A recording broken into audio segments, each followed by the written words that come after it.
So the news is that we still are not done yet. If you see your grade missing, then that means your test is still being graded. And one of the TA has been slightly behind, and he promised that he will finish grading by 09. So when you wake up tomorrow morning, probably you will be able to see your grade also there. I apologize for the delay. And yeah, what will happen after that? Once I have all the data available, I will be sharing with the statistics for the test as well. And from next week onwards, you can come to my office hour to have a look at your test. Okay?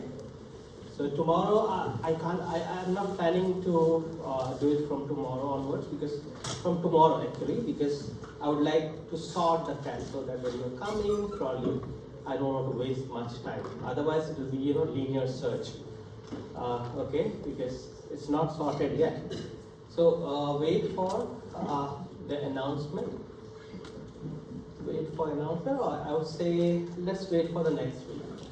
Okay, next week from Monday, I have my office hours on Monday and Wednesday. So you can come on Monday or on Wednesday to have a look at your graded test. Okay?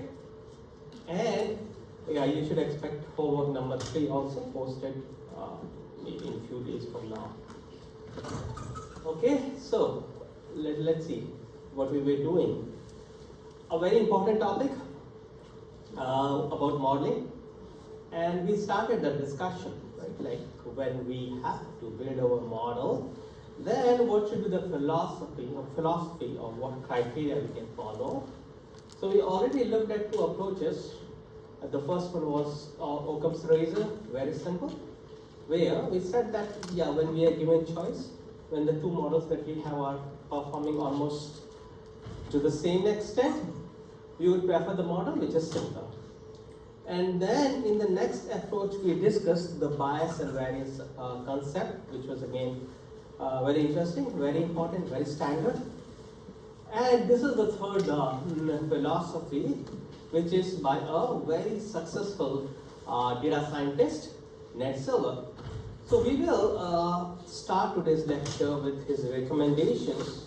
So what he says is that we should build our model in such a way that the predictions that we are doing, they should be probabilistic. Okay, so that's what he's saying, think probabilistically. And a good news is that the very first classifier that we'll be learning is in fact probabilistic in nature. So the logistic regression that we'll discuss maybe in a couple of weeks from now, probably next week, what it does, it will give the prediction like this, right? So when, say, there are 2 classes C1 and C2, then what this logistic regression does, it will return a value like 0.75, right? So the value that it returns is of the probability measure, right? So assume that you want to predict the class of a new email, right? You have built the logistic regression, okay? And let's assume that the logistic regression that you have built is for the task of classifying or identifying spam. Now let's say it's identifying the spam emails, okay? So here, very soon, most probably today, we will be systematically looking at the concept of positive class and negative class. Positive class and negative class. Alright, so in our example, the example that I'm giving you right now, when we are given the email and we need to build a binary classifier to classify the email as spam versus otherwise. So in the scenario that I'm describing, the positive class is going to be spam. For us, in this problem, where we have to build a classifier for the email classification, spam versus spam, right? So the spam is our positive class. So what the logistic regression will give me, will give a value like 0.75. Let's forget about C1 and C2. So this value that I'm getting, 0.75, should be treated as the probability of the sample being positive. Means this email that you're predicting whether it is spam or not, 0.75 means the probability that it is positive, means it is spam. Okay? So that's the good news. Okay, the very first classifier that we would learn is in fact probabilistic. So what NetServer is suggesting that think about the ultimate classification being probabilistic in nature. Okay, so that there are a few interesting things we will look into that, like you are more honest, right? Again, I would recommend you guys to read the textbook, right? It's so nicely written. Okay, and I can't put every detail in the slide. So yeah, first of all, it gives you some humility, right? When you're saying that this is spam, you're also quoting the number, right? You're saying that my model is saying that it is spam with probability of 75%. Okay, so that was the first recommendation by NetServer, think probabilistically. And then the second recommendation is that you should have some flexibility in your model. Okay, so you should be able to change your forecast in response to the new information. And this concept that we have, which is our second bullet in the slide, is connected with another concept, which is the modeling being, or the model being live versus non-live. Non-live is dead. Live model versus dead model. So what is a live model? What is a dead model?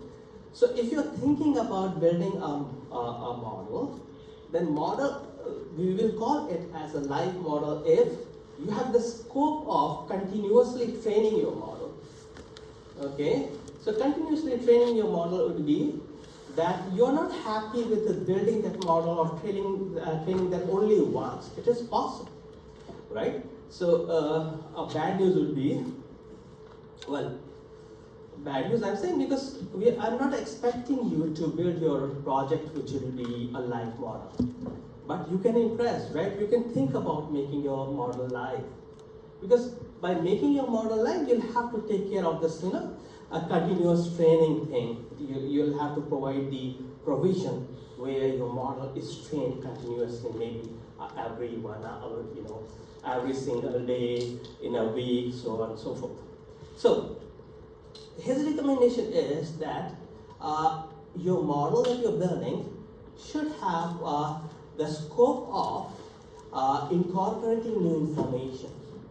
Okay, new information, and look around, there's the apps that we use, right? Like weather app I use very often. Every day now we need to think about weather, right? It's not, well, for winter I think we have few weeks, right? But again, you can't come in the short. You need jacket to put on, okay? The issue is that we are not 100% in the fall in terms of the temperature, I would say. So let me make it very, very short. All these models that we are using in our apps, they are all live, right? The information is being added to them. So the same thing he's recommending, like if you're thinking of modeling, have one which is live so that you could continuously train it. The third recommendation that he's saying is very interesting. It is about consensus. So all these things that he's talking about is for a data scientist who's going to do, something big, right? It's not just about your course, right? For course, probably you may not have all these things, but these are the recommendations for a person who wants to be a successful data scientist, right? Maybe a person who's thinking about his startup, okay? So who has to come up with this new thing, right? Which is machine learning based, AI based, or data science based. Look for consensus. We'll talk about what consensus means very soon. And the fourth recommendation is make use of something like Bayesian learning. So again, it's the same Bayes theorem. Okay, so he's saying that Bayes theorem is very, very powerful. If you could figure out that there are some events such that let's say there are two events A and B, making it very, very simple. And if you know that if you know probability of A, if you say the prior probability of the event A, if that is known to you, and you know that these events are dependent, then in place of using PA, why not use probability of A given B? Okay, so this is very, very simple, right? So the issue is what we are learning in the theory should not be just remain as a theory. It should be applied to our modeling as well. Employ Bayesian reasoning. I have an interesting example borrowed from our textbook. I hope it will help you understand this fourth point as well. Okay.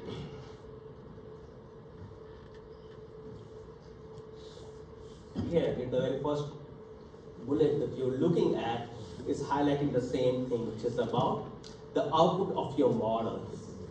Alright? Avoid coming up with the deterministic label. Okay, so let me read it. It says that demanding a single deterministic prediction from a model is a false error. And here is this important bullet next.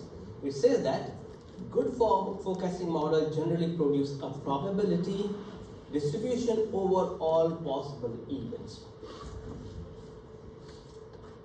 Now, the third one, it says that a good model do better than the baseline model, but you could get rich predicting. Okay, so this is about this scenario of the stock. Let me read it because it's important.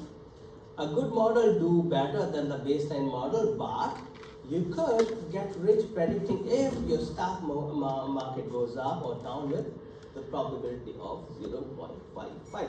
Here again, the third bullet that we have is domain specific. So first of all, right, all those bullets that I went over, those 4 recommendations that Nate Server has given, they are all important. Okay, so we will discuss this baseline thing also. So the issue is that if your model is probabilistic and your model is being applied to stock market and your model is making a prediction with this probability is 0.55, then although it may not sound impressive in the general context, but it is extremely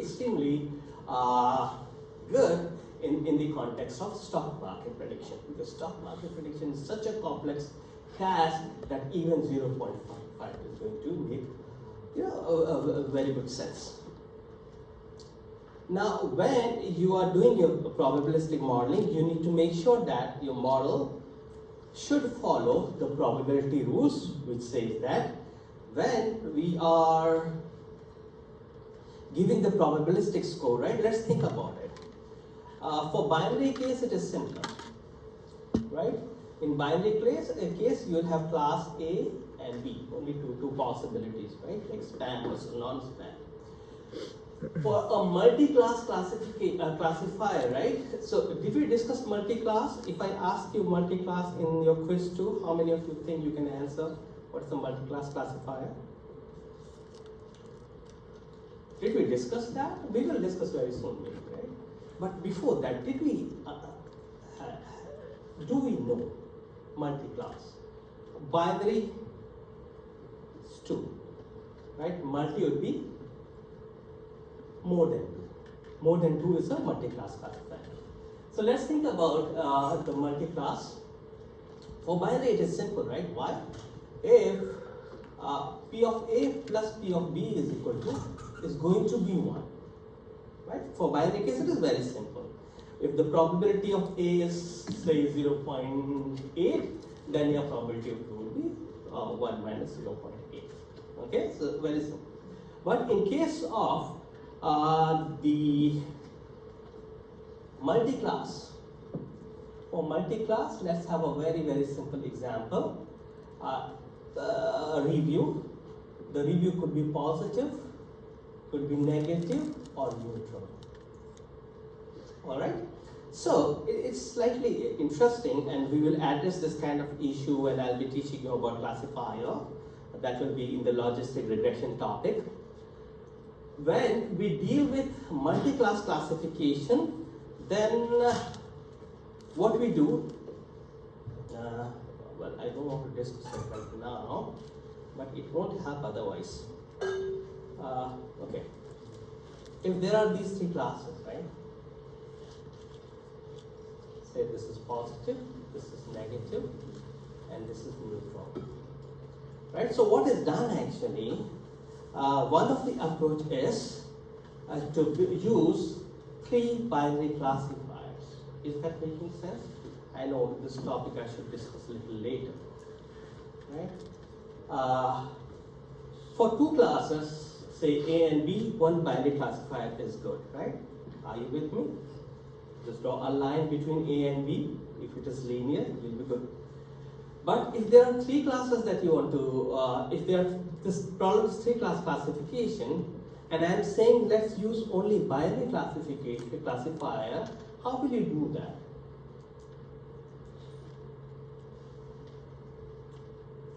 Use binary classifiers only to classify three classes, right? How can we do that? It is doable, right? It is one of the approach. So what we do is, if we have this problem, wait a second, right? The best would be, although I did not plan this thing, but since I have taken this route, let's look at that. Let's just slide. This is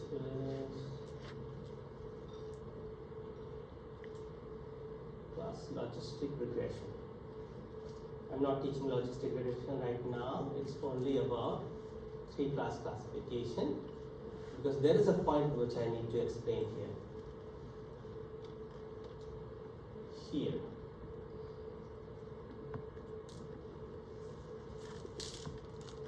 Okay. Okay, guys, we are looking at two scenarios. Okay. Binary classification and multi-class classification. Right? Is the picture clear?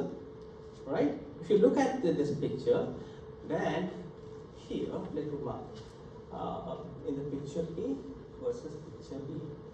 In picture A, we have two classes, and the symbols that you look at should convey this idea that yes, there are these two classes, blue circles and red cross. So we will use linear classifier. Let's not worry too much about it. There is a model which will learn the decision boundary. Decision boundary. Okay? And that will come up with, wait a second, something like, okay, something like this, right? I know it is not perfectly placed between these two classes, but yes, something better than that you get. So here we are using one binary classifier to separate two classes, right? It's the binary case. Now for this multi-class classification, what we do, we make use of one classifier here, one binary classifier. Okay, what is it doing? Let me call it C1. The C1 classifier will identify these green triangle versus other, right? One versus other. Okay, one versus other. So the classifier C1 that you have, it is separating the green triangles versus the other two. Is that clear? Right? One versus the other two. One classifier. It is not enough. We are using one classifier, we'll have to use the others as well. Then you can use another binary classifier, right, this way. Let's call that C2. Now the C2 classifier that you have will distinguish these your blue squares versus the other two classes. Okay? And then you will have the third classifier. These are all linear classifiers. In this picture at least, wait my time.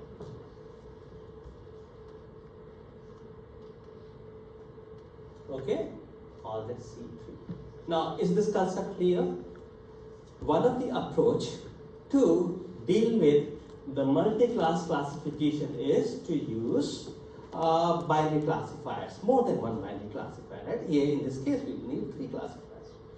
Now, why did I take this double? Why did I come to this picture, right? Why did I take the example from this one? Because our discussion was about a model which is probabilistic in nature. right? That's the reason we are taking this example. Now, for this scenario, in scenario 1, right, this probability P1 and P2, they will add up to 1, right? You will build the model in such a way that the model will identify, say, blue circle with the probability something, right? And for the other class, it will be 1 minus that probability. Now, in this scenario, when you're training these three classifiers, C1, C2, and C3, then C1 will come up with the probability of the sample X being the black, square. The classifier C2 will C2 will come up with the probability that the sample is that square, and C1 will come up with the probability that the sample is the triangle, whereas C3 will come up with the probability that the sample is what? Cross. Right? I know this will be slightly challenging. Best would be if we could interact. Right? Questions? I've jumped few slides, right? I've jumped at least 3 slides, 2 slides at least. Okay? Now guys, in this case what will happen, since these are 3 different classifiers, they'll come up with their own probabilities. And those probabilities will not add up to 1. Okay? In this kind of scenario, like this here, when you're checking for a sample, say this is the sample, right? This is the sample. I need to decide what is the class of this sample. Let me call it O. Then for that, I'll have to check what is the probability given by each of these classifiers, right? Like what is C1 saying, what is C2 saying, what is C3 saying. And whichever is giving me the higher probability, this sample should go to that class. Okay, it's like this.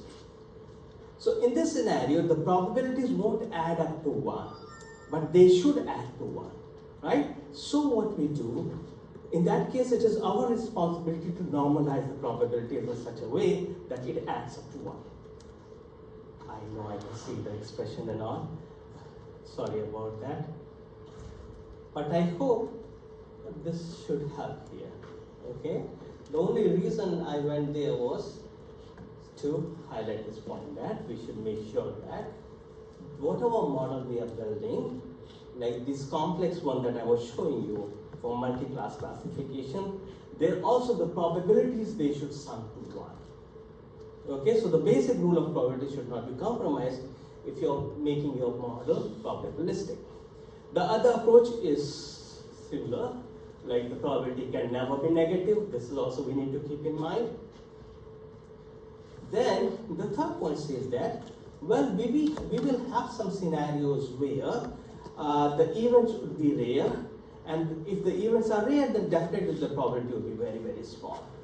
Even if it is very, very small, we should have some smart way of capturing that probability.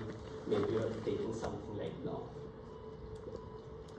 Okay, so why probability is interesting? Probability is interesting for another nature, that it shows our humility, right, in our prediction, right? So in that interesting discussion, right, about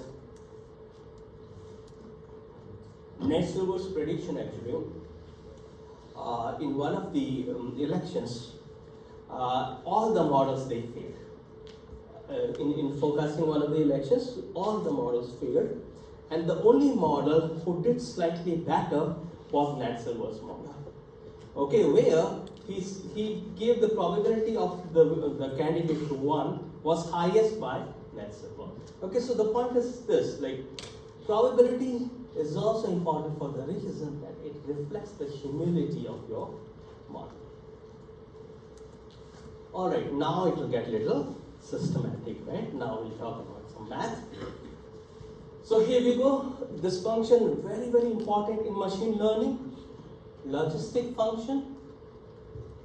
Does anyone remember using it? Are you familiar with logistic function? Did you study about this function anywhere? Where did you study? What was that class?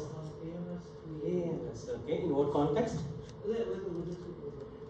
Oh, logistic regression, here you go. Great. So guys, here we are discussing logistic regression in the context of probability. It is a very interesting function for the reason that, first of all, the formula is over here. The sigmoid, right? Logistic or sigmoid is the same thing. Of the variable t is defined as 1 divided by 1 plus e to the power minus t. I had to write this again because it is too small for me to read. Sig for sigmoid, t is the variable for this sigmoid function, and it is 1 divided by 1 plus e to the power minus t. Right? So, interesting feature about sigmoid is that for any value of t, the t could be from minus infinity to infinity. You can map the value in the range of 0 and 1, which is very important for us, right? Because our discussion right now is in the context of probability. Okay, so let's look at this picture over here that is showing us how this plot looks like, how this is showing us the graph of the sigmoid function. So the logistic or the sigmoid function is very useful because it maps the scores, which could be in the range of minus infinity into infinity to 0 and 1, right, which is very useful for us. So here, this is the y-axis. The maximum value is 1.0 and minimum is 0.0. Okay. Now, what would be interesting for you people to remember? First of all, the function. Okay, that, and I will not provide you the logistic function, right? Let's exercise this much, right? I won't say memorize because I hate that word memorize. Oh, okay. In math, are you people supposed to memorize? AMS, right? Somebody mentioned it. You were supposed to memorize?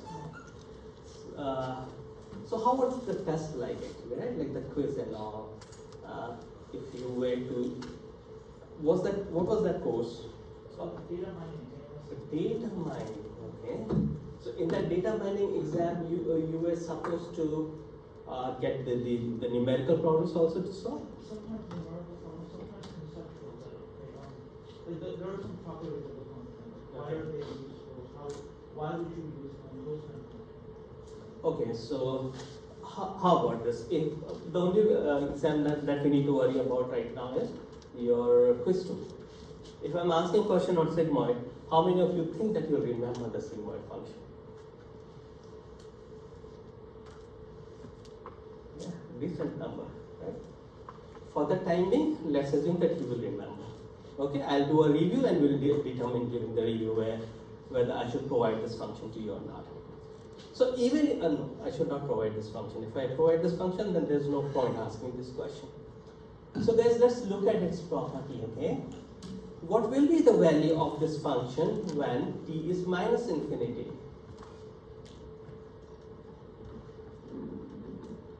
Okay? Think before you answer minus, okay, let's do it, right? With minus infinity, you are saying 1 divided by 1 to the power t. Is this okay? 1 divided by 1 plus e to the power t because it's minus t. For minus infinity, you are saying what will be the value? Okay, it was simpler, right? Let me have it like this. 1 divided 1 plus e to the power minus infinity, infinity. Minus infinity and minus t, right? Is infinity. Is it 1? Is it 1? It is 0, right?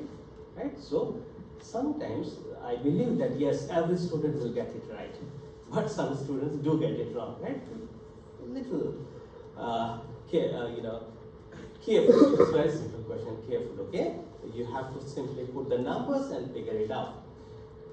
So when it is minus infinity, then this term will be infinity, and 1 divided by infinity is 0, right? So that is the reason why this value, we are going towards minus infinity, it is almost touching this 0 thing, right? So that's how this extreme left end could be explained.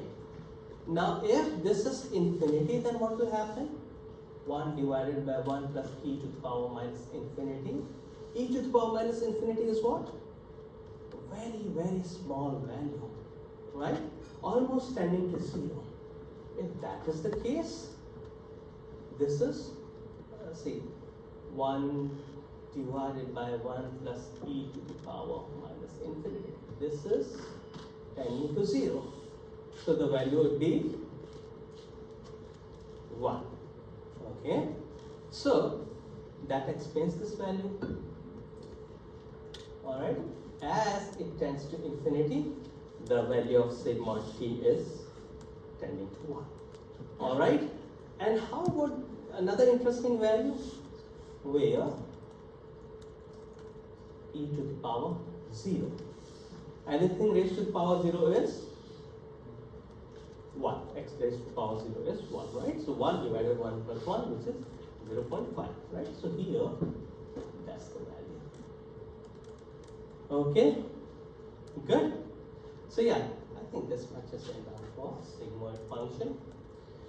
So this is related with the previous thing that I pointed out, that sum of the probabilities should be 1. So summing up the probabilities over all the events, as we need to do this thing, right? Live models, let's look into the live model. A model is live, guys, this is something important, you need to remember these definitions. A model is live if it continuously updates the predictions in the response to the new information. So, what should be done? Well, the recommendation is that if you're working on the live model, then you should record the performance of the model time-wise, right? So, as an example, if I build a model, say, in January, right, for, say, weather forecasting. So, not for weather forecasting, right? It should be something more interesting. Let's say, in some country, right, some country, let's say, country C. In country C, we are going to have the elections in November. Okay, we have a country C. Election is going to be in November of this year, right? And I built this model, and the model started giving some predictions like who's going to win. Okay, so what I should do for this live model, if I build that model in January, and I'm taking some data, right, like people's sentiment or the state of economy of that country, then the sentiment keeps changing, right? Sentiment is something which will change. Probably in January the situation was different, and every month the situation is changing.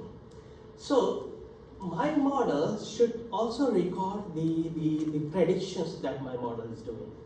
Okay, so this is important because you can evaluate your own model, like how good your model is doing, right? Is your model giving the same prediction values, right? So say we have a candidate A, right? Candidate A is there. Candidate A is there, and there are other candidates also. Let's consider only one candidate. The probability of this candidate A winning in January, I mean, based on the data in January, February, March, April, May, June, right? So, if you're keeping a record of the performance of your model, right, every month, every week, then it will give you a lot of confidence, right? You'll understand what your model is doing, right? And you can also identify if your model is giving something which is not looking good, right? Some random kind of a thing. And what is expected? Your model is expected to converge most probably to the correct output as you are coming very close to the date of the election, right? So that gives the idea about how good your model is. So that's what it is saying, like, does the forecast ultimately converge to the right answer? And all these things you can have if you have the provision of model being live. Right? If your model is not live, you are not updating your data, probably it will give the same answer as it was giving in January when you build the model. Okay? So this thing you can have only in the live model.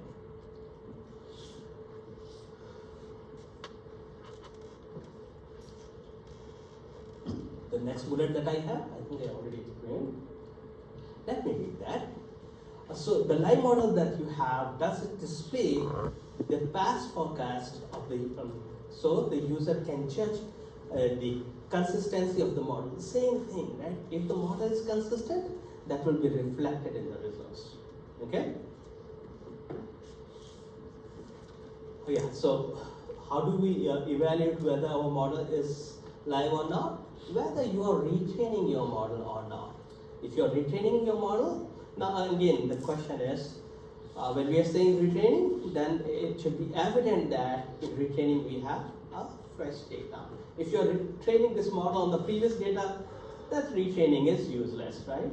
Am I making sense here? When we say retrain, then that means retraining it on new data, recent data. Okay, that will only make this model live. Look for consensus. This is very important concept, guys. And we have an example, and I'll look at an example. So, whenever you're building your model, right? This is more for those students who have that, startup kind of idea. Okay. So, if you think about that, right? You want to compete with some model which is already there, then you should always see how is your model doing in comparison to the already existing model. So that's what we have for consensus. Look for consensus.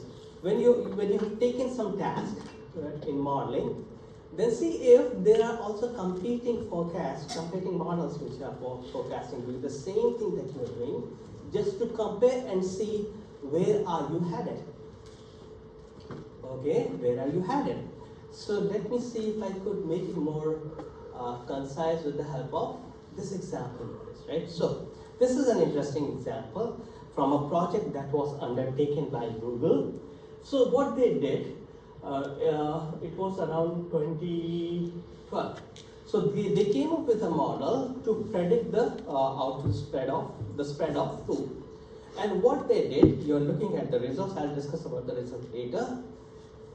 Based on the keywords, the search that the users were doing on their Google search keywords, they came up with a model which will predict, like, the number of cases of the flu. Okay, so if we look at this picture, then here we have a curve in blue which is for the result by Google, and then we have another curve which is in the red. So the red is the result that was obtained from CDC, and blue is the result that we are getting from Google. So if you follow along, right, in the trend of the flu, we have on the x-axis the year, on the y-axis we have the cases. So till this point, right, I'll say till this point, 2013, till this point, or I'll say at this point, in fact, there was a huge difference in the predictions made by Google and the actual result. So actual result, I'll trust CDC because CDC is keeping the record of the real data, right? They are in touch of the hospital, and all the hospitals is reporting how many flu cases has been reported. Now something happened around this time. Okay, the result or the predictions made by Google were a lot different from the previous results. Right? Now question arises, why did it happen? Okay, so the explanation for this inconsistent result or the prediction by the Google is explained by their lack of because of the fact that they did not use consensus, right? So this will happen if you are not checking the results of the other systems, right? That they totally ignore the cases that were reported by CDC. And there's another reason, actually, the technical reason why they really went off. Around this time, Google came up with this feature of suggestions, right? So what happened, that because of this keyword suggestion approach that Google introduced, even if the user was searching for some symptoms like fever, they will recommend those keywords like aspirin and all, which relates to flu, right? So artificially what happened, because of this new feature that Google introduced, which was of auto keyword suggestion, even some false cases got reported, right? So because of this, they got off track. So the message is that in the modeling, consensus are very, very important. So what you should do, you should look for consensus, see if there are competing forecasts with which you can compare your model. And it is very important that when you're doing modeling, you have a baseline model, okay? So this is something you will be doing in your project also, okay? So probably, I don't remember, right, what were the project topics that I gave you that I gave to my students last semester, but the pattern would be almost the same, right? You will be required to solve a problem, could be a classification problem, using more than one model. Okay, probably 3 models, right? So when I'm saying that, you build your model for certain task, say, okay, let's make it interesting. How many of you are familiar with churn? Churn is a term, right? Very, I don't know, it's okay. People know about churn, right? So, what is churn? Any idea about churn prediction? Churn would be, okay, I think, one of the students already doing, go ahead. Very good, right? Yeah, well, say if there's something like, if it was only in the beginning of the semester and it is allowed that, the students can see first few lectures and then decide whether they have to continue with the instructor or not, whether they can drop out or not, right? So if the students are dropping from my course and going to some other professor, then that could be considered as a churn, right? So similarly, let's think about more practical scenario. If I'm not very happy with the mobile service provider, right? If their signals are weak, then I can switch from one customer to other. Sorry, one service provider to the other. If you take that call, right? So interesting. Okay, so can we consider that as a classification problem? The student dropping my class or not? It depends, right? Dropping or not. Can that be considered as a classification problem? 2 categories, right? The unlucky people like you who are still sitting versus the lucky ones who already dropped from the class. Okay? Right? So, the issue is that even for this task, rather than having only one model, what you should do? You should try multiple models. Right? That's what we are discussing here. These philosophies that we discussed, right? Like starting with the Occam's razor, then we discussed about bias variance thing, and now we are going over the Nat Silver's recommendations. The issue is that we need to have more than one model. Okay? And if we have more than one model, then only we will be in a situation to say that, I tried these 3 models and this is the best that I got. Okay, so in your project also, when you people will be doing the demonstration, right? We will ask you these things, right? Like out of these models that you tried, which one do you think is best? Okay, and the issue is, first of all, by doing that project and by doing these, using 3 models, different models, you will learn these things, right? Okay, like you started with a very simple model, but not a stupid model, simple model, not a stupid one, which we'll call as a baseline model. Okay, now from baseline model, you started your churn prediction, and let's assume that you got what? 70%, I'm just coming up with the number, accuracy, right? And then from that, you went on to the next, could be a decision tree model, you improved it to 80%. And finally, what you did, you used some neural network based model. You got 85. 95. Okay, so well, it is a kind of consensus. Why? Because you're not using just one model. You're not using just one model. You're trying multiple models. Okay, and in this process, you have when you're trying different models, you are evaluating the performance of these models also. Okay, so in that process, you need to pick one as the baseline model, right? A very simple one, and it is very common. It is recommended that you pick a baseline model, and you should say, okay, fine. If you have multiple models, you can just highlight their performance, right? You can come up with a table. Model 1, what was the accuracy? Model 2, how was it? Model 3, how was this?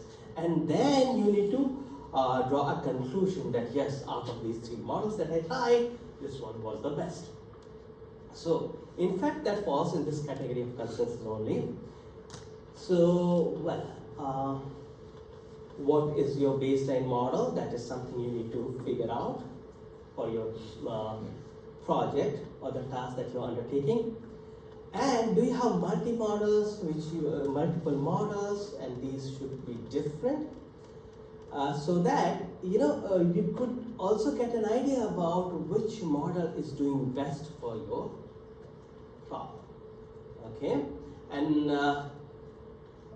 one good news or bad news, I would say bad news only about machine learning is that you can't have one model that is going to perform the best for all the scenarios. For every scenario, you will have to probably pick a different model. So in machine learning, we have this concept of boosting.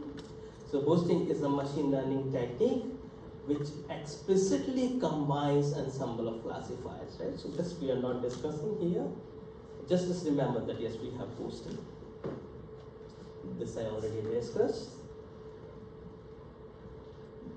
Yeah, so here is the reason behind it, right? Like why did Google fail? The model failed after Google added the search suggestions, right? So search suggestion, which was a good feature to have, but unfortunately, it didn't work as expected. Yeah. How does the last example relate to consensus? Which one? Google.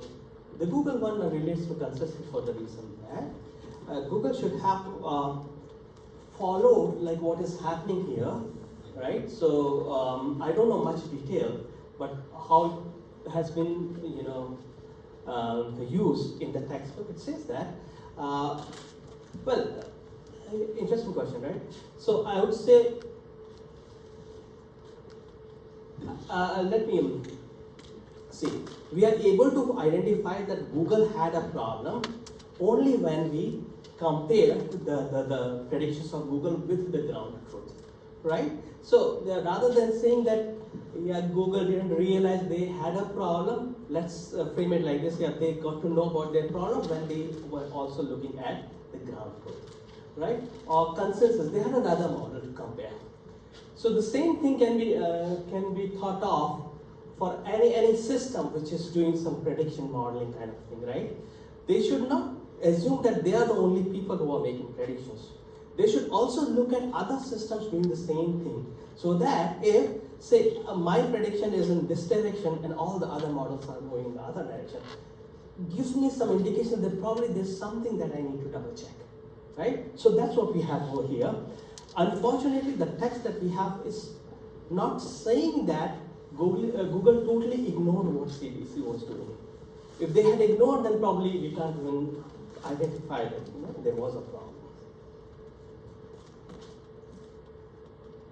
Alright guys, so let's look at the Bayesian reasoning thing, and then I believe we'll be done with the net silver, and we'll move to slightly more interesting thing. So the Bayes theorem, which is very, very simple but extremely useful. So let's see how can we use that in reasoning. Now the Bayes theorem lets us update our confidence in an event in the response to fresh evidence, right? So rather than showing you the Bayes theorem, right, the same thing can be understood from different applications. Okay, so see, there are two events, right? Event A and event B. I know about the probability of event A, calling it prior probability. Okay, so the example that we have from the textbook is about a terrorist, right? Somebody say if we know the probability of a person being terrorist, okay, how will we find out? Well, by knowing how many terrorists were there divided by the number of people in that community, okay, or the country. So that will be the prior probability, okay, number of terrorists divided by total population of that country. That is prior probability PA. Now, if we have another classifier, right, we'll call that as B, right? B is a classifier that we have built, and this B that we have is has been trained on 50% classifier and 50% genuine people. Now, since between A and B we have some dependence, right? So what we should do, this probability of A that we have, which is the prior probability, we should rather use probability of A given B, right? So prior probability should be changed to posterior probability, right? In place of using PA, let's use PA given B. How will you compute that? Well, for that we will make use of Bayes' theorem, right? And we'll put these things over here. Probability of B given A using the classifier, and also probability of B, right? So what did I do? It's just the Bayes' theorem. But I did not start with probability of A given B is probability of B given A multiplied by probability A. It's the same thing. But my approach is that, you know what? When I have a classifier, right? So probability of B thing you are getting from a classifier, okay?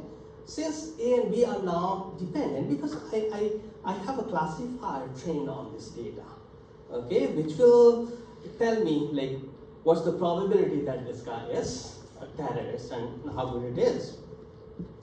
So rather than using prior probability, let's use the posterior probability, right? Posterior is like when I have the information about B. What is B? B is the result of the classifier. Okay? So here we go. Right? So this is more systematically written. So Bayesian reasoning, what it reflects how the prior probability PA is updated to give the posterior probability, which is probability of A given B. B has happened. We have a classifier that is saying that yes, this guy could be a terrorist. So in the face of the new observation B, according to this, so now this whole thing is simply the Bayes' theorem, right? So that's very interesting observation that people like Ned Silver, they follow, and people like me, we ignore, right? I'm not saying anything against academicians, but yes, these smart people, they make use of these theoretical things also. I will encourage you people to look at this example. If you read the textbook, you'll get more context, right? What I have is just the example. So here is this example. Let A be the event that a person X is terrorist. Now, let B is the result of the classifier that X looks like a terrorist. And now this classifier B that we have here is trained and evaluated on 1,000 people. Half of them were terrorists. Now we have this classifier with the accuracy of 90%. So B classifier that we have has the accuracy of 90%. So the classifier predicts a person, let's say Sam, a terrorist. Then what is the probability that Sam is really a terrorist, right? So it's the same thing actually here, but now we have some data, right? So that the formula that we learned in the previous slide will make more sense here. So what you can do, probability of A that should be provided to you, right? This is the prior probability, and the prior probability is based on the number of terrorists in that population, in the community, which is 100, divided by the whole population. That's how you find out the prior probability. It is very, very small.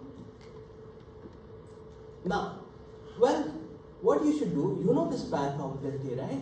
But why not make use of the Bayesian reasoning? What we have to do is simply apply the Bayes theorem. Okay? And these values are provided to us. Probability of B given A is 90%, which is the accuracy. Accuracy is something we'll discuss very soon. Put these values, and what will happen? You'll get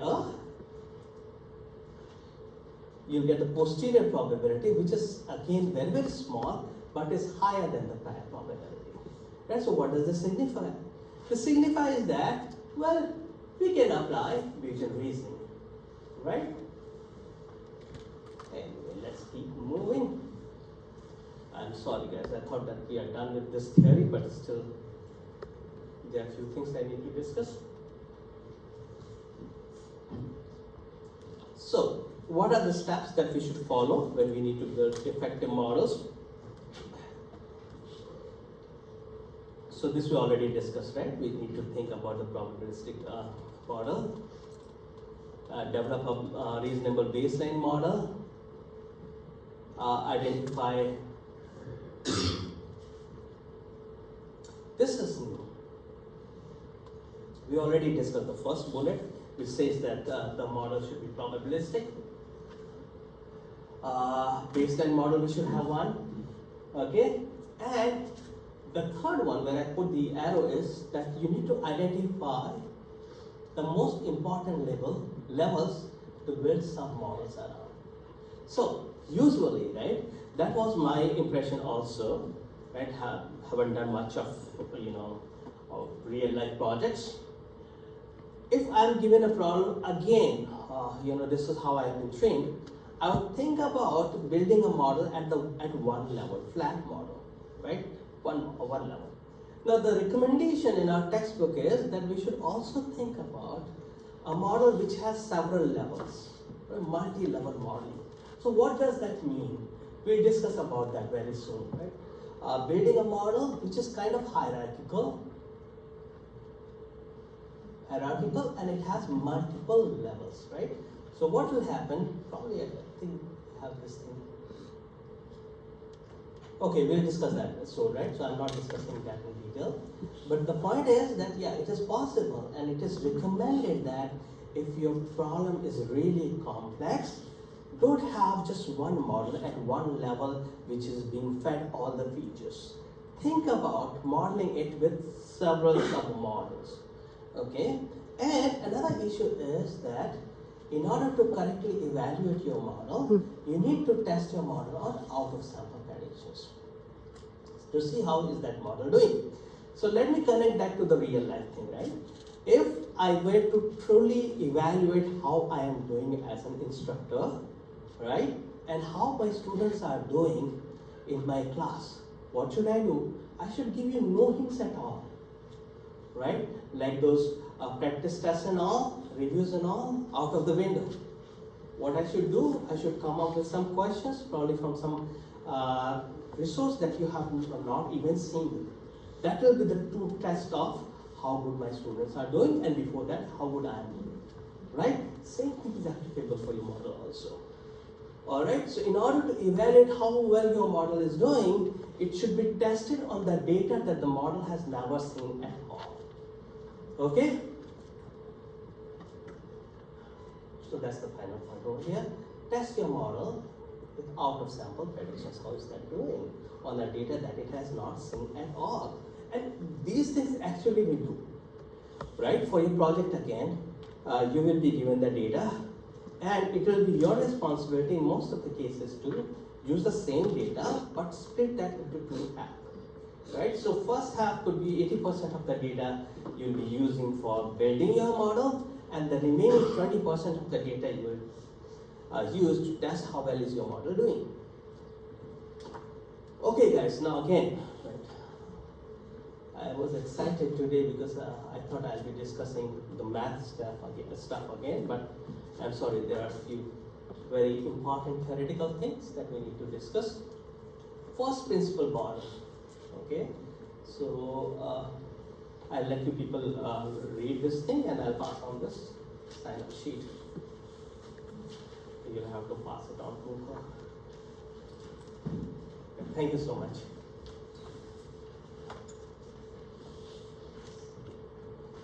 Okay, first principle model. Well, let's at least know about these models, right? I hope that these are popular.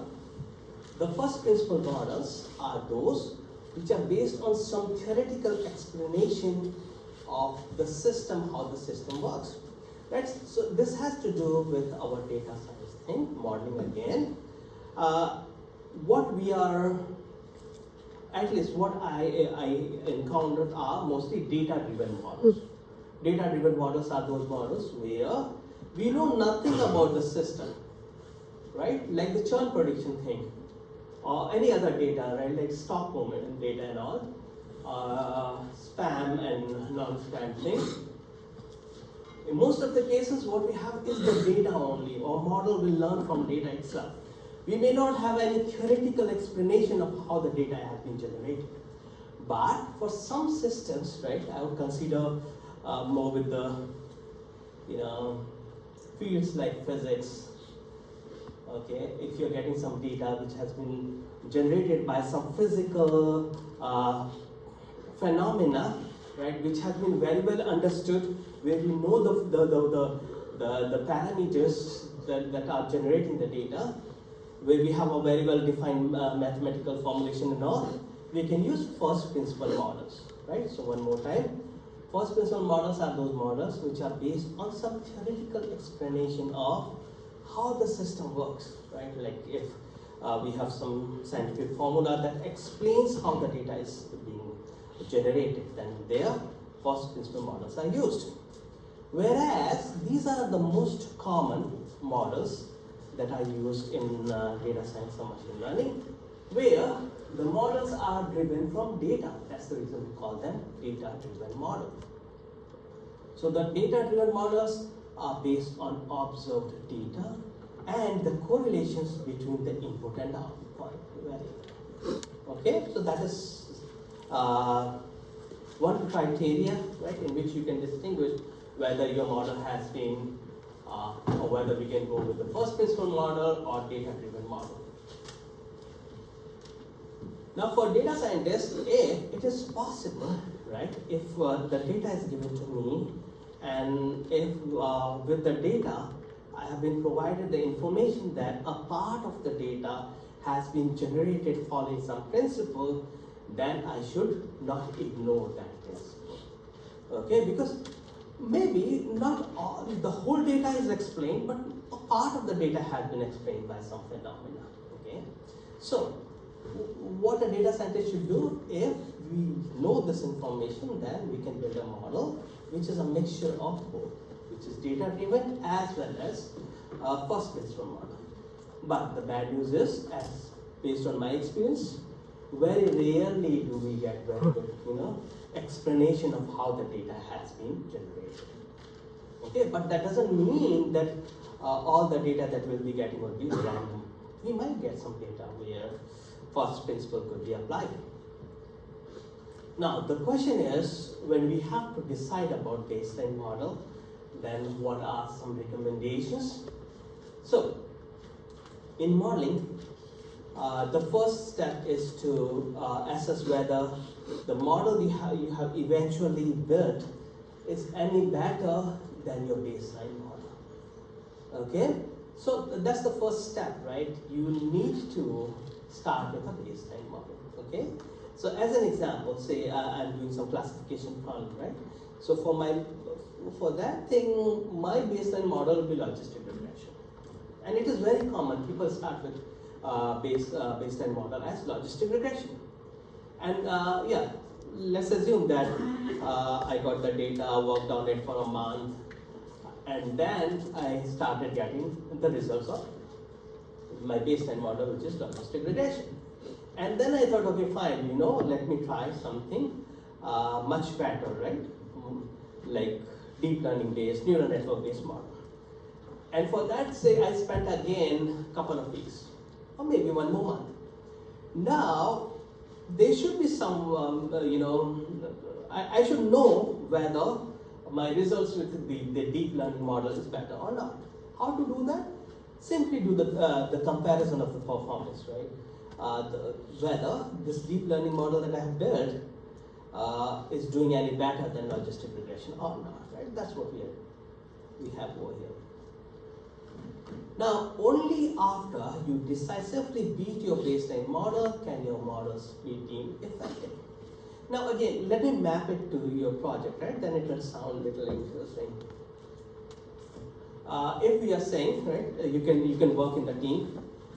The project information is not out yet. So when you're working in the team, then yeah, the best is to divide the responsibility, right? One of the approach would be, if there are 3 students in the team, each student takes the responsibility of one model, right? So the first student will say, okay, fine, you know what? Let me build the baseline model. Okay, good. If it is a classification thing, student 1 can come up with the logistic regression. The student 2 can try maybe, KNN. The third one may try decision tree. Okay, so once everything is there, right, all these 3 models are there, then you'll have to look at your results, right? Now you're ready to present. The submission day is, say, next week. So in your conclusion, you'll have to say, okay, fine, the one where we put the most effort, and we had to study a lot, we had to do a lot of parameter tuning and all, right? Is that doing any better than the baseline or not, right? So this is very important here. That's the reason you should have a baseline model. So the question arises, what could be the baseline model? Here we have some suggestions. So one very basic baseline model could be one where you're randomly assigning the label to the data. It's very stupid. We are not doing anything at all, right? Or the model is not learning anything from the training data. What it does is it randomly assigns some label to the unseen data. Like the baseline model for the spam classifier would be where it is randomly generating some number or tossing a coin, you can assume, and with the 50% probability it is assigning that as positive. The other approach would be where the most common label in the training data has been assigned, right? So in this scenario, if I have been given the email data where 90% of the data is non-spam, so what I am doing, the test sample that I have where I need to identify whether it is spam or not, I'll call it non-spam. Why? Because 90% of the cases are non-spam. So see, this is the model that you will not take for your final presentation. Right? You should not say that, my baseline model is my final model.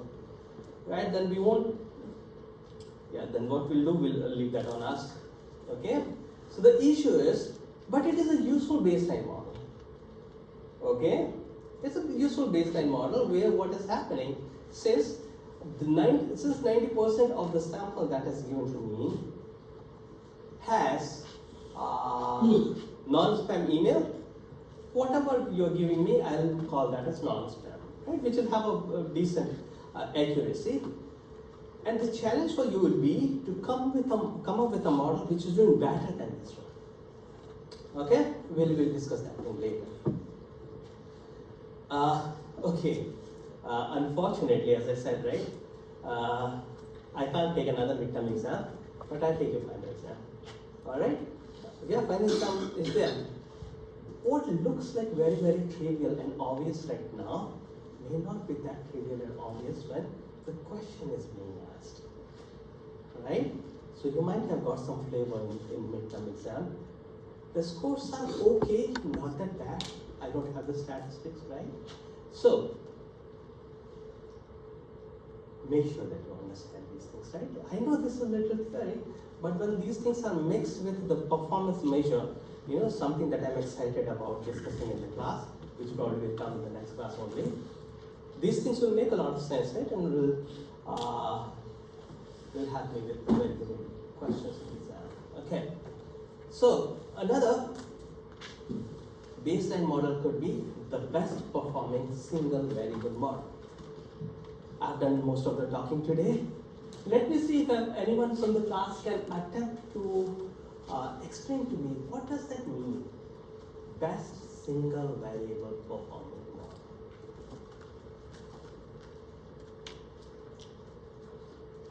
You can take any example, right? Of a scenario, and let's see if we understand. Very good, yeah. But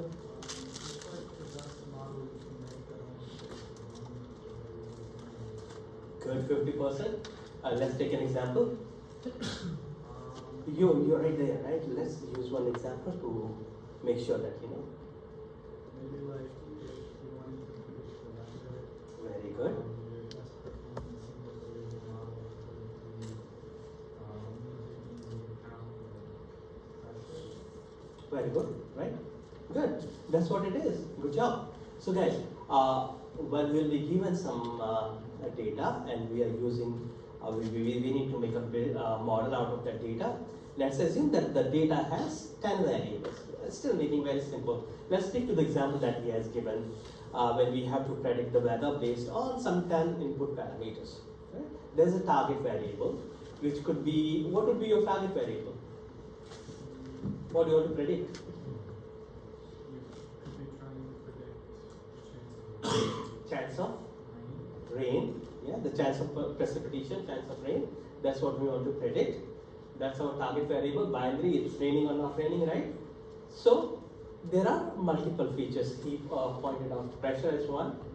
Could be the temperature could be one as well, right? Humidity, so many other factors. Let's assume that there are 10 of those variables. How will you pick the best feature model? Well, you could test all of the variables. How?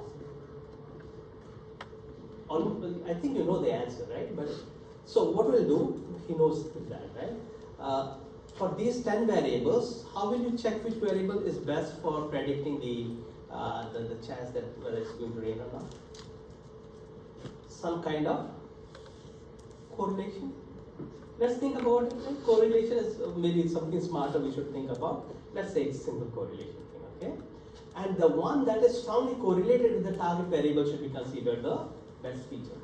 Right? A very good baseline model there. What you will do, you would pick the best performing single variable model. I asked this question in one of the exam, right? Like what could be your recommendation for baseline model? And having the same label as the previous point in time, right? So for the same example, like the weather one, right? So one of the baseline model for weather prediction would be, weather prediction means whether it's going to rain or not. It would be to see what happened yesterday. If it was raining yesterday, today also it is going to rain. Again, it's a baseline model, might be true in most of the cases, right? But it's a decent baseline model. It's not stupid one. Sometimes you can use some heuristics as well. Now, the most important thing over here, right? And I have this habit of asking these kind of questions, but let me first read this and then I'll say. Baseline models must be fair. They should be simple but not stupid. And that's the conclusion from all these examples. The conclusion is that the baseline models, they should be fair, they should be simple but not stupid. Okay? Question in the exam could be, we learned in the class that the baseline model should be fair, they should be simple but not stupid, right? Explain. Right? So here, how will you explain? Take the example like the one that he gave. The best or the ideal answer should be to, if I'm asking this question, it must be 10-point question. And for 10-point question, you need more discussion. Right? So 10-point question should not be answered in 2 lines or 1 line. Okay? 10 points is a big deal. So what you will say, okay, you'll say, okay, fine, we learned about baseline model, why are they important, all those things in 1 or 2 lines. And then these are some candidates that we can use as the baseline model. And yeah, I think that is it now, right? If you discuss about these 4 points, you answer this thing, yeah. What makes a model stupid then? If Oh. random selection, common label, blah, blah, blah. What makes a model stupid? Model stupid would be like the one where, see, very good that you asked this question. The intention of, the correct answer should be, the intention behind the baseline model is to give a good challenge to your final model, right? See, the issue is, how about it, right? You appeared in the exam, right? And your friend asked you, how did you do? You said, I did pretty well. Even if the result is, say you got your midterm exam back, right? And your friend is asking, okay, you had the midterm exam, how did you do? Now it depends what is your, threshold, right? You understand what I'm saying? What is your threshold? If you decided that, okay, I will evaluate my performance based on class average, you got it better than the class average, you are happy, fine. That was your baseline. The class average was your baseline, you're happy with that, okay? And there's another student possible who's saying, okay, fine, if I get more than 60%, I'm happy. Okay, so this, I don't know whether I'm able to communicate that or not, but I'm confident that I'm doing it. So the baseline model is something like that, okay? If your baseline model is already giving you 80%, right, accuracy, and you're beating that baseline model, then yes, that baseline model is probably not stupid, right? But if I'm just cheating, right, I'm starting with a baseline model which is giving me 30%, and I got the accuracy 55%. So my performance is better than the baseline, but my baseline is stupid. You understand what I'm trying to say? So that's the thing I would expect, right, when I'm giving this kind of question. That makes sense, but what about the random selection baseline? I don't understand how that would have time. See, a random selection, at which point? The first one? Yeah. The first one. First one will make a lot of sense when I'll start discussing the accuracy, precision, and recall. Right? So a lot of things that we have over here, like the other one also, the most common label in the training data. It will be very difficult to beat in terms of the accuracy, right? So this is something I wanted to discuss, but I don't have time. So all these things will make more sense when we combine these discussions with those performance indicators, right? So what sounds very, very stupid right now will be very difficult to beat for the extreme cases, right, where our data is skewed, right? Very good. If you remember, you remind me that, can we discuss these baseline models in this context, right? I'll try to remember, but yes, these things will make more sense as and when we start discussing the performance measures, right? Like accuracy, precision, everything. Okay, so guys, again, I thought that we are done, but yes, we still have a few more slides on this theory. Taxonomy of models, which means that how can we categorize models into different classes. So these are some, concepts like linear versus non-linear. Then we have black box versus descriptive, stochastic versus deterministic, and then flat versus hierarchical. So 1 more minute left. If you have any questions, let me know. Else, I'll see you guys in the next class. I request you to pass on the sign-up sheet.